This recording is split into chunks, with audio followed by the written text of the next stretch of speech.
Bonjour à tous, nous allons dans cette vidéo parler des biais cognitifs. Mais d'abord, qu'est-ce qu'un biais cognitif ?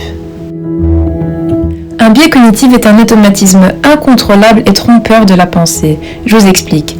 Lorsque nous devons prendre une décision, deux systèmes se mettent en marche. Le système 1 qui va nous permettre de prendre une décision rapide, instinctive et faussement logique. Lorsqu'on raisonne rapidement, on manque d'informations. On risque alors de porter un faux jugement et de prendre des décisions erronées. Nous avons alors après le système 2 qui est une pensée plus lente et plus réfléchie. Elle va prendre les informations du système 1 et les vérifier en récoltant plus d'informations. Les recherches sur les biais cognitifs ont commencé à se développer début des années 70 par les psychologues Amos Tversky et Daniel Kahneman. Ils essayaient de justifier la prise de décision irrationnelle. Il existe une longue liste de biais cognitifs et il serait difficile pour nous de tous les aborder dans cette vidéo. C'est pourquoi nous allons nous concentrer sur 3 d'entre eux. Le biais attentionnel, le biais d'affaiblissement de l'affect et le biais des souvenirs en rose. On peut définir le biais intentionnel comme étant la manière dont certaines informations sont traitées différemment par le cerveau en fonction des préoccupations ou centres d'intérêt d'un individu. Notre état émotionnel influe sur notre attention. Nous avons tendance à porter plus d'attention à quelque chose qui nous intéresse tout simplement.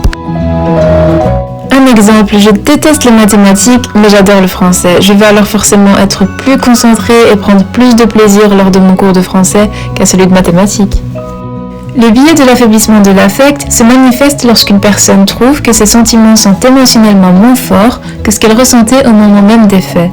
Ce biais est plus important pour les choses négatives que pour les choses positives. Par exemple, il y a des années de cela, une personne m'a tenu des propos qui m'ont extrêmement énervée et m'ont mis hors de moi. Aujourd'hui, en repensant à ce moment, j'en rigole. Le biais des souvenirs en rose, c'est la tendance à se remémorer le passé comme une expérience plus positive que ressentie sur le moment où celle-ci s'est déroulée. Ce phénomène est généralement expliqué par le fait que les ennuis et déplaisirs mineurs s'effacent de la mémoire bien plus rapidement que les situations positives. C'est comme lorsque par exemple tu étudies jour et nuit pour tes examens et que sur le moment ce n'est pas du tout agréable, mais quand tu y repenses, tu es content d'avoir tant donné pour réussir.